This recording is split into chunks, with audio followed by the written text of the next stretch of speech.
కొత్త జంక్షన్ అభివృద్ధి, అన్నా క్యాంటీన్ గురించి నేను ప్రత్యేకంగా చెప్పక్కర్లేదు.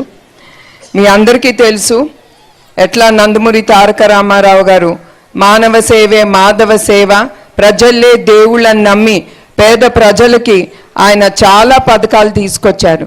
ఆ స్ఫూర్తితోనే ఆకలి అనేది మనం ఎవ్వరం, మన ఆంధ్ర రాష్ట్రంలో ప్రజలు ఎవ్వరు ఏమి ఎదుర్కోకూడదు, ఆకలి అనేది నేను చూడకూడదు, వాళ్ళు అడగకూడదు అని అన్నా క్యాంటీన్ని ఆయన మళ్ళీ పునఃప్రారంభించారు. రోడ్లు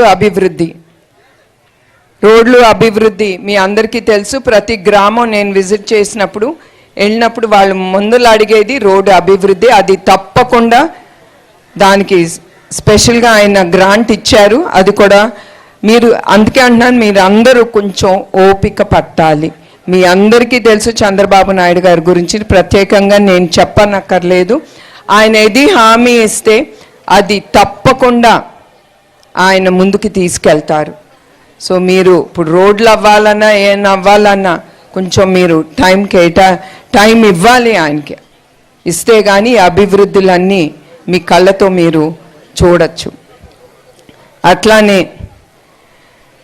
మండల్ కేంద్రం అభివృద్ధి, మేజర్ పంచాయతీ నియోజకవర్గాల్లో మేజర్ పంచాయతీలు ఒక్కొక్కటి 2 కోట్ల రూపాయలతో, మైనారిటీ పంచాయతీలు 1 కోటి రూపాయలతో అభివృద్ధి చేస్తారు ఆయన.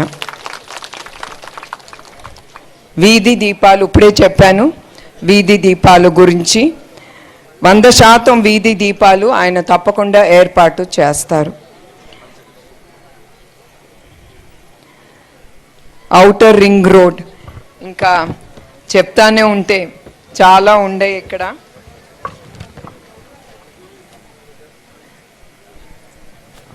ఇవన్నీ తొందరగా నేను ముగిచ్చేస్తాను, ఎందుకంటే ఒక్కొక్కటి చెప్పాలంటే మీకు చాలా టైం పడుతుంది, మీకు అంత ఓపిక ఉండాలి. బీటీ రోడ్డు రిపేర్లు, కొత్త మండలాలు, బస్ స్టాప్లు ప్రతి ఊరికి, త్రాగునీటి సమస్య గురించి ఆయన 103 కోట్ల ప్రతి గ్రామానికి సురక్షిత త్రాగునీటి ఏర్పాటు చేస్తున్నారు ఆయన. అట్లానే 70 కోట్లు ఆయన మంజూరు చేశారు. దాని నుంచి నీటి కుళాయిలు, డ్రైనేజ్కు అభివృద్ధి, పూల మార్కెటే కాదు దీనికి తగు కోల్డ్ స్టోరేజ్ కూడా ఆయన నిర్మిస్తారు.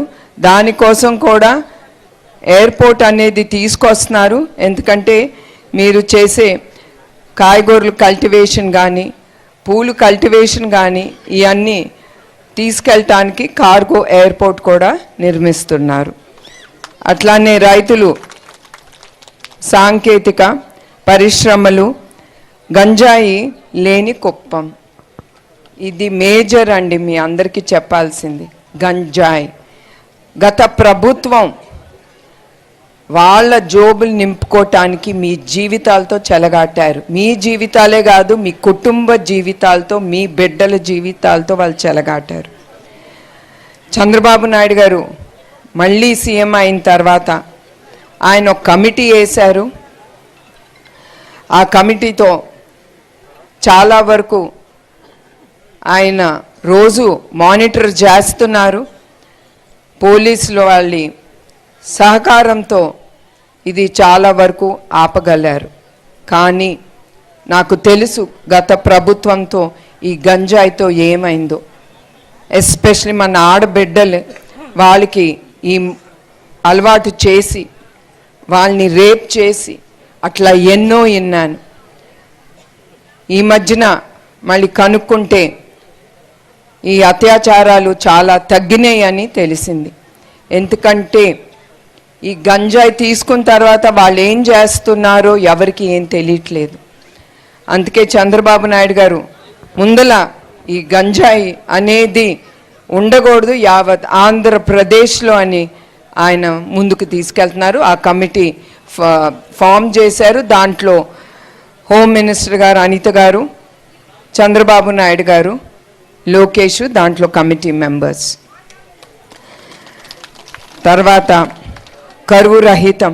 కరువు అనేది ఆంధ్రప్రదేశ్లో వినకూడదు, మనం చూడకూడదని ఆయన విజన్ 2047లో ఆయన తీసుకొచ్చింది పావర్టీ ఇరాడికేషన్. అంటే కరువు అనేది ప్రజలు చూడకూడదు, ఎదుర్కోకూడదని. అట్లానే ప్రశాంతతమైన కుప్పం. ప్రశాంతం ఎట్లా వస్తుంది చెప్పండి అమ్మా, మీరు చెప్పాలి. మీరు అడుగుతారు కదా మాకు ఇది కావాలి అది కావాలని. అది అన్నీ బాగుండాలనే చంద్రబాబు నాయుడు గారు కుప్పాన్ని ఒక రోల్ మోడల్గా చేసి ఆయన ఎప్పుడు అంటారు ప్రతి ఒక్కడు సంతోషంగా ఉండాలని. ముందల సంతోషంగా ఉంటేనే మనం సరిగ్గా కుటుంబం సంతోషంగా ఉంటేనే కదా మనం బాగా పని చేయొచ్చు, మనకి మంచి ఆలోచనలు వస్తాయి. మనం కరువుతో బాధతో పడుతూ ఉంటే మనిషి ఎప్పుడు మంచి ఆలోచన రాదు.